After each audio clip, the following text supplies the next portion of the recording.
এক যে ছিল গ্রাম, নাম তার কুড়িপাড়া। সেই গ্রামে থাকতো জিসান।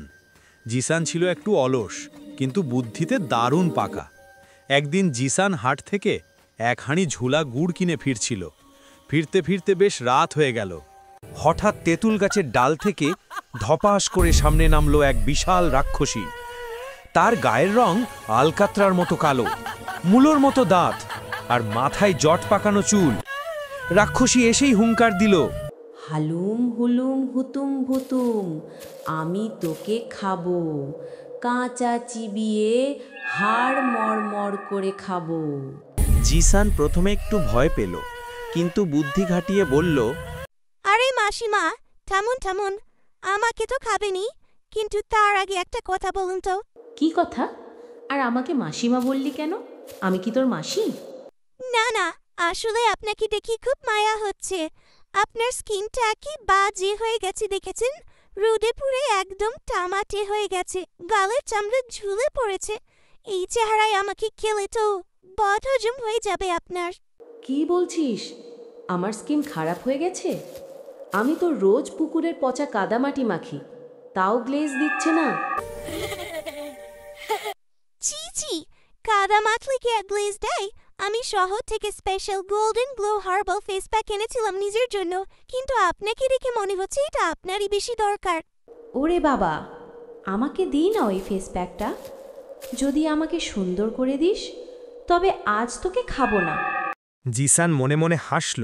সে হাড়ি থেকে সেই চটচটে ঝোলা গুড় বের করে বলল, নিন মাসিমা, এটা হলো মিষ্টি মধুর ফেস প্যাক।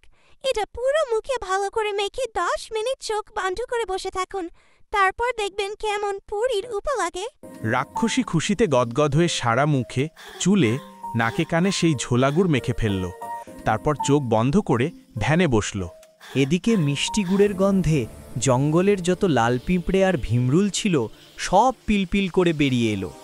তারা দেখল, আহা, সাক্ষাৎ এক পাহাড় সমান গুড় বসে আছে। ব্যাস, হাজার হাজার পিঁপড়ে আর ভিমরুল মিলে কুড়িপাড়ার সেই রাক্ষসীর মুখে হামলা চালালো। রাক্ষসী প্রথমে ভাবল ফেস প্যাক কাজ করছে। সে জিসানকে জিজ্ঞেস করল, ওরে জিসান, মুখে কেমন সুরসুর আর জ্বালা জ্বালা করছে কেন রে? মাসিমা, ওটাই তো আসল জাদু। ওটাকে বলে ডিপ ক্লিনজিং। জীবাণুগুলো মরে যাচ্ছে তো, তাই একটু জ্বলছে। নড়বেন না কিন্তু। একটু পরেই যখন ভিমরুলগুলো হুল ফটানো শুরু করল, ওরে বাবা রে, গেলুম রে, আমার রূপচর্চা রে বলে এক বিশাল লাফ দিল। সে চোখ খুলতেও পারছে না গুড়ের আঠায়, আবার পিঁপড়ের কামড়ে টিডিং বিডিং করে নাচতে শুরু করল। বজ্জাত ছেলে, তুই আমার মুখে কি মাখালি? আমি তোকে চিবিয়ে খাবো।